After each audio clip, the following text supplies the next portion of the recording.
magandang gabi ho sa ating lahat. Naway maging isang makabuluhang gabi ang ating ginagawang pagtitipon ngayon. Alam kong mabigat ang kalooban nating lahat.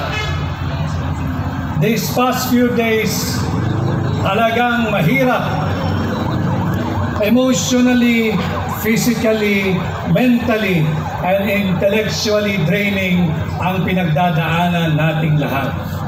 Subalit, napakinggan natin ang mensahe ni Pangulong Duterte through our Vice President Inday Sara Duterte.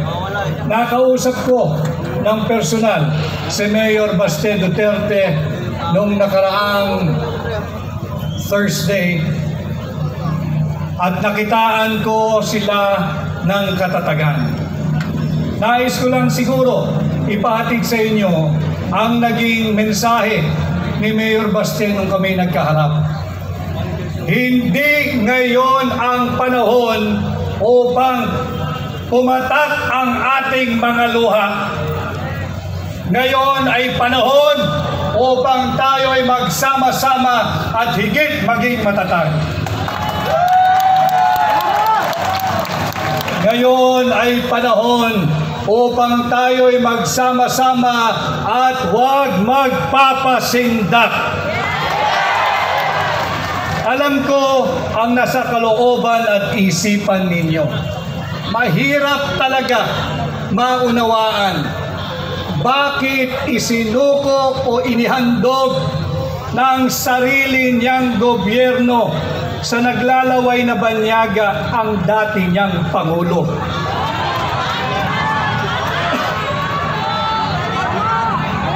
Wala na ba tayong batas na umiiral? Wala na, nasa kamay ni Bangag. Wala na bang saligang batas? Sarado na ba ang lahat ng antas ng korte sa Pilipinas? Bakit kinakailangan nating ialay si Pangulong Duterte sa korte ng mga naglalaway na banyaga? And just like all of you here today and in any other many parts of the Philippines, nakasama natin, binanggit kanina ni Pastor in Proverbs 29 verse 2. Tama po yun. Kung matiwasay ang namumuno at pamunuan, ang kanyang pinamumunuan ay nagdiriwang. Subalit bakit tayo naririto ngayong gabi? Sapagkat nasusulat din yan, pagbaluktot ang namumuno, nagluluksa ang kanyang sinasakupan. Yes! And tonight, I am here not as a candidate. Let's forget about it now. I am here like you, bilang Pilipino. Ako'y bilang abogado at katulad ninyong lahat, ako'y naririto bilang isang maisog na Pilipino.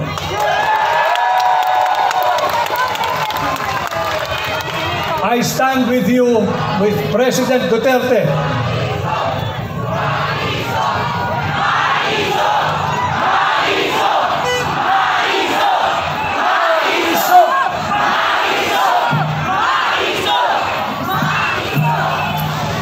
Kasama ninyo ako sa ating ginagawang panalangin.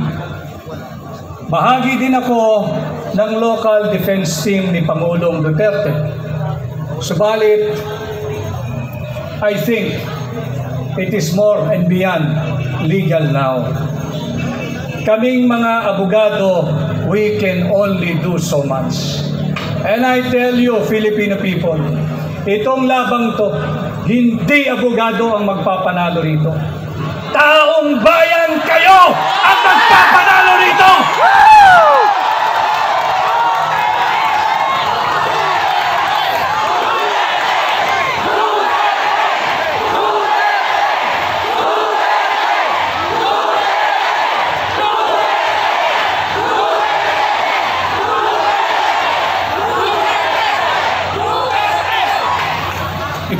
Ipagpatuloy ho natin ang ating ginagawa kung ilang araw, linggo o buwan ang darating.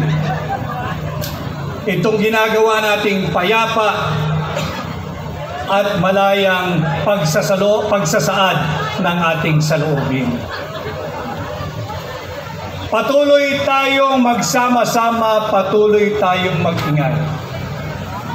At sama-sama natin ipakilala sa buong mundo na sa bahaging ito ng mundo, merong isang Pilipino na kailanman hindi isusuko ang kanyang soberanya, kasarinlan, kalayaan, at kahit nag-iisang Pilipino ay pakilala natin siya sa buong mundo at ang kanyang pangalan ay Rodrigo Roa Duterte!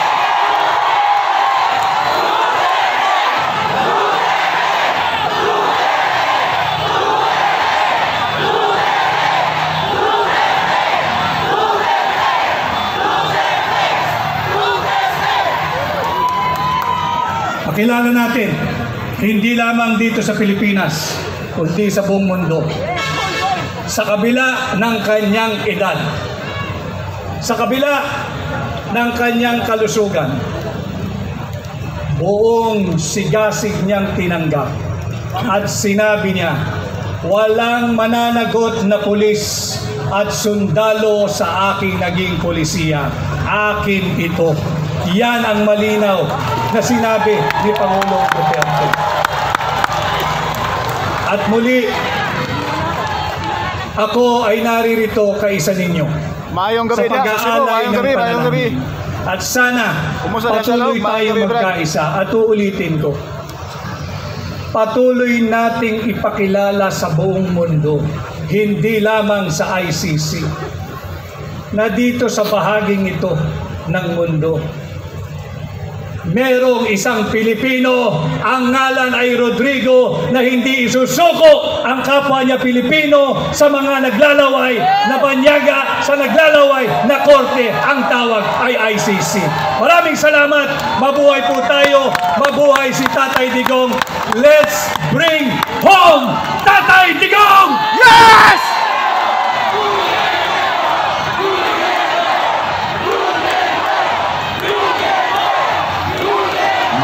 Maraming salamat, Attorney Vic Rodriguez. Samantalang sa mga sandaling ito, isa sa mga maigpit na supporter at naniwala kay Tatay Digong ang magbibigay naman sa atin ngayon ng video message. Walang iba kundi si Attorney JV Hinlo. Sa kanan, ako po si Attorney JV Hinlo, ang PDP Laban Deputy Secretary General for the Visayas. Ako po ay inatasan upang magbigay ng mensahe sa pagkapanalo ng dating Pangulong Duterte noong 2016 elections. Pero sa ngayon po, mabigat ang aking damdamin dahil sa mga nangyari sa kanya. Ako po ay may galit at kalungkutan na ang kapwa nating mga Pilipino at ang sariling gobyerno ang siyang sumuko sa ating Tatay Digong sa mga dayuhan. Kayo po na aking mga kababayan na may tinding galit kay Tatay Digong, at kayo po na dati niyang kasamahan sa gobyerno na nagtraidor sa kanya, na noong panahon niya ay siya pang kasama niya at nagsisipsip. Mali po ang ginawa ninyo. Kung may kasalanan si dating Pangulong Duterte sa ating batas at sa Pilipino, dapat po siya'y iniharap at litisin sa ating korte dito sa Pilipinas at hindi sa ibang bayan. Hindi ko po yan matanggap. Mali po yun. Sa aking mga kapartido sa PDP Laban, sa aming mga kaalyado, at sa mga kapwang Pilipino na sumusuporta kay Tatay Digong, huwag po natin siyang kalimutan. tayo po ang nagpatakbo kay Mayor Duterte dati para maging Pangulo noong 2016 election. Hindi ba natatandaan pa natin na ayaw niyang tumakbo? Kasi po, nasa isip niya na yung nangyayari sa kanya ngayon ay pwedeng mangyari dahil isinapuso niya ang pagiging presidente. Pero tayo ang nagmakaawa sa kanya. Mayor Duterte, kailangan ka po ng bayan. Tumakbo po kayo bilang presidente. At yun nga, ito na ang nangyari. Ipaglaban po natin ang karapatan na maging isang malayang nasyon. Mali po ang ginawa ng ibang Pilipino na isinuko ang dating presidente sa mga dayuhan. Ako po, si Atty. J.V. Hinlo, isang tapat na Pilipino. Hindi po ako sang-ayon sa pagsuko, sa pagtraidor ng aking mga kababayan sa kay Mayor Duterte at ibinigay sa mga banyaga. Maraming salamat, Attorney J.V. Hinlo. At ngayon po mga kababayan, bago po magsasalita ang next speaker, isang masugid na taga-suporta ni dating Pangulong Rodrigo Duterte, ay meron po tayong mapapakinggan at mapapanood na isang komposisyon na alay niya po kay Tatay Digong.